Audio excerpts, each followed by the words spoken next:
Pero nakikita rin natin guys yung will ng person na to, kasi parang siya nagsisisi din siya kapag may nagagawa siyang hindi maganda towards you. Let's say for example, nag-aaway kayo kapag lasing siya, tapos kapag sober siya, kapag nakikita niya or nare-realize niya yung nagawa niya sa'yo, nagsisisi siya, at saka parang gusto rin itong person na to na magbago, no? So I don't know, hindi ko alam kung rehabilitation yung kailangan nitong person na to, pero kailangan nito ng tulong para maging maayos yung kanyang kalagayan, no? Kasi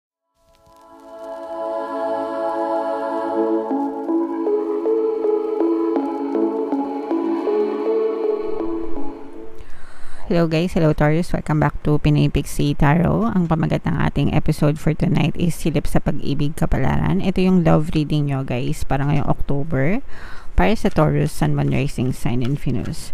So combination guys ng positive and negative energy, general reading lang, pwede mag-resonate, pwedeng hindi. Pwedeng ma-pick up yung energy nyo, pwedeng ma-pick up yung energy ng person nyo. Roles can be reversed. If in case hindi kayo naka-resonate dito guys, try nyo panoorin yung video para sa zodiac sign ng person nyo, baka nandun yung energy nyo mga kapiksi. So dito sa spread na to guys, titingnan natin yung mga nakaka-influence dun sa inyong relationship mga kapiksi. Meron tayong Ice Queen energy dito. Pwedeng energy mo to, pwedeng energy ng person mo, pwedeng pwedeng she or he-she yung inyong relationship. Pag sinabing Ice Queen mga kapiksi, medyo malamig, no? Parang pwedeng malamig yung pakikitungo niya sa inyo, or parang hindi siya masyadong open. Not necessarily na malamig, ibig sabihin parang walang pakialam, ganyan. Pero pwedeng this person may be a hard time expressing yung kanilang sarili sa inyo. So kailangan dito ng parang yung communication, parang kailangan mong mag-antay na mag-open up siya sa iyo mga kapiksi, o kaya naman parang merong ano yan panimpla parang panimpla, diba, seasoning na para mapalabas nyo yung kanilang pagiging vocal. Meron kasi mga ganun tao mga kapiksi, no, na hindi sila very vocal sa kanilang feelings, sa kanilang naiisip. Hindi lahat ng tao is expressive or ine-express yung sarili nila. Sometimes may mga tao talaga na tahimik lang, nasa isip lang nila, ganyan, and hindi sila marunong mag-express. Sometimes nasa upbringing din yan, no, yung kanilang kinagisnan, kinalakihan, kung paano sila pinalaki, ganyan, yung environment na nakagisnan nila. So maraming factors na pwedeng i-consider. Pero yeah, if nahihirapan kayo magkaroon ng communication dito sa person na to, medyo tiyagain nyo lang mga kapiksi, kasi nga dahil dun sa kanyang personality. For some of you naman, nakikita natin na open naman kayo to dating. Kung kayo ay in a relationship na nitong person na to, palagi naman kayo lumalabas, palagi kayo nagde-date ng person na to. Or kung kayo naman ay single mga kapiksi, parang makikilala nyo rin kung hindi nyo pa siya nakikilala, or parang right now maaring nasa dating stage pa lang kayo, or parang makikilala nyo tong person na to through dating app mga kapiksi, kasi communication. So maaring yung iba sa inyo nasa dating apps, ganyan, naghahanap ng soulmate, or naghahanap kayo ng mga kausap, ganyan. So yeah, yan yung mga influences sa love life nyo mga kapiksi.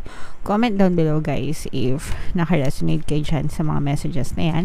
Tingnan natin Taurus yung ganap sa buhay, sa love life nyo ngayong October. Shuffle ko to, hanapin ko yung energy ng love at saka yung energy ng Sagittarius. Habang sinashuffle ko to mga kapiksi, panoorin nyo muna tong video natin regarding sa ating paano mag-manifest ng abundance video course. Kapiksi, sawa ka na ba sa mga struggles at hirap sa buhay mo? Masipag ka ba at masikap sa buhay ngunit hindi ka pa rin umaasenso? Ilang beses ka na bang nag-attempt magnegosyo at mag-invest pero palagi ka pa rin nalulugi? Sa pagkakataon na ito ay maaaring may subconscious beliefs ka na nagiging balakid sa iyong pag-unlad at pagyaman.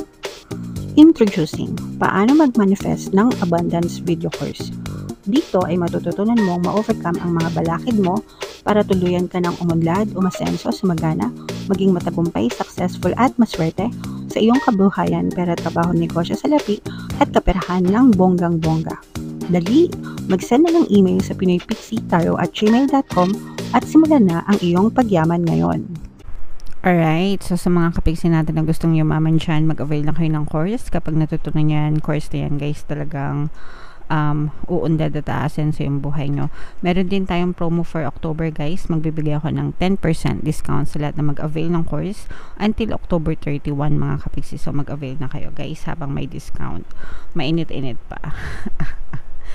So, ito yung energy ng love mga kapigsi. Tapos Taurus guys, kayo naman ay na-represent ng King of Pentacles sa ating spread mga kapigsi. Meron ditong positive, mayroong negative energy mga kapigsi. Nakikita natin na may mga pag-aaway na nagaganap sa relationship, mga problema, mga sakit ng ulo, no?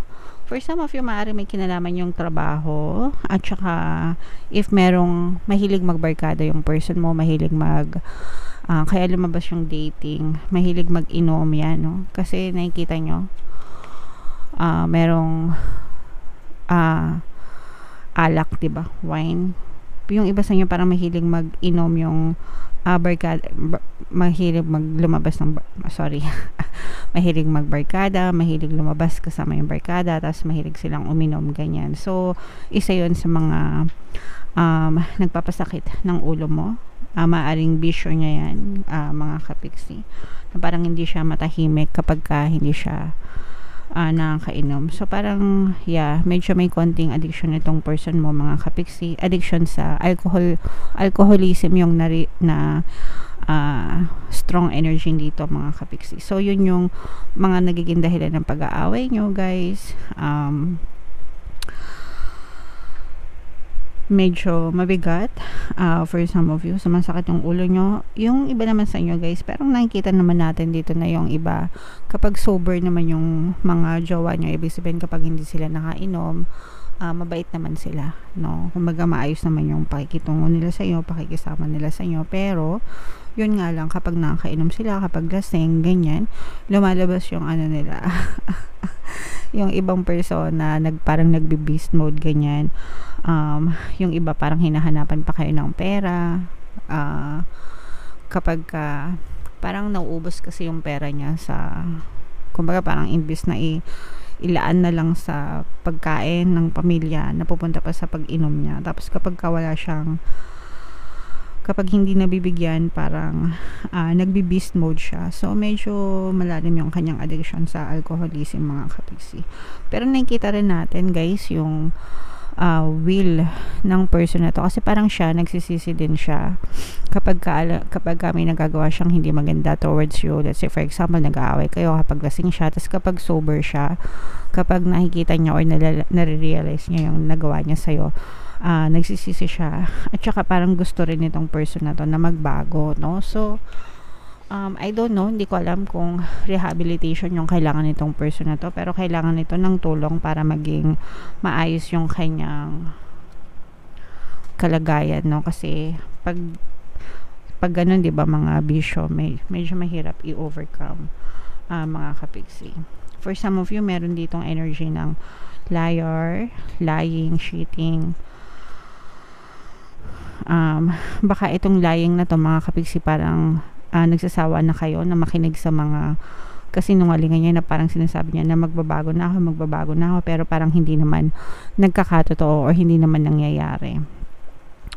So yung iba parang nagsasawa kayo, no, dun sa kanyang negative na sinasabi, I mean promises, yun. Nagsasawa kayo sa mga pangako niya, pero walang masyadong bunga or walang masyadong resulta mga kapigsi.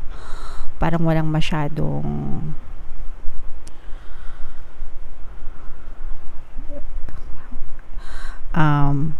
kilos, puro salita, puro kuda. Yun yung gusto kong sabihin.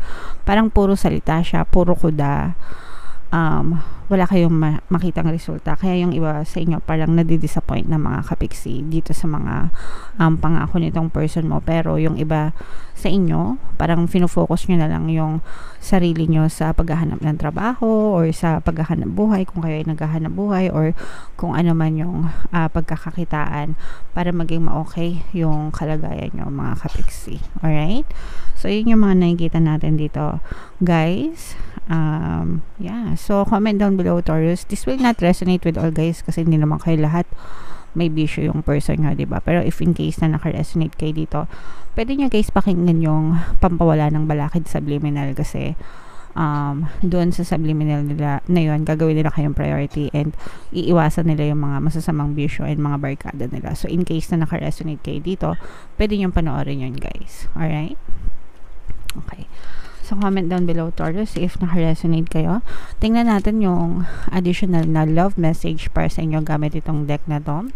Habang sinashuffle natin to, guys, naka-flash sa screen nyo yung ating email coaching, Manifest Your Desires Using the Law of Attraction. If meron kayo mga specific na gusto nyong i-manifest, pwedeng love and relationship, pwedeng money or career, pwede kayong magpabook ng email coaching session with me, guys. Mag-send lang kayo ng email sa pinaypixietarot@gmail.com.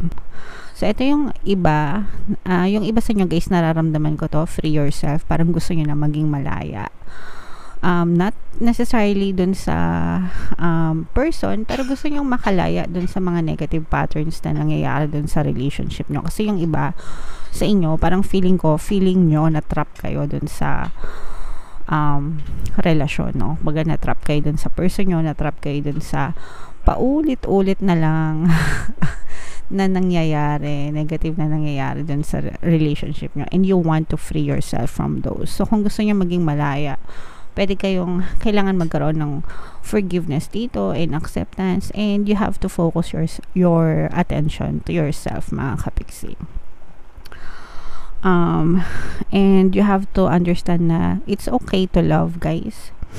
Etong trust na to, guys, nakikita natin na nawawala na ito sa relationship nyo kasi feeling nyo nga na-trap kayo, diba? And yung iba sa inyo parang hindi na kayo masyadong, may mga doubts and fears na kayo dun sa inyong person kasi nga parang puro kuda, puro salita, pero walang gawa itong person mo, kaya meron ng trust issue kayo nitong person na to. So kung pwede nyong ibalik yung tiwala, diba? Kayo na yung bahala dun. Alright? But you have to understand that it's still safe for you to love. You should still feel secure pagdating sa relationship. Just focus your energy on yourself, guys. At least for now. And kung kailangan ng tulong ng person mo, tulungan mo para mawala yung kanyang addiction or alcoholism, mga kapiksi. Alright? So, comment down below, Taurus, guys, if naka-resonate kayo. By the way, ito yung ating 2024 kapalaran para sa inyo, Taurus. Kung hindi nyo pa napapanood, panoorin nyo na. Super nice, super ganda. And ito naman yung ating success stories ng paano mag-manifest ng abundance video course. Thank you for liking, sharing, and subscribing, mga kapiksi, and see you again next time. I love you all, guys. Have a nice day. Bye-bye.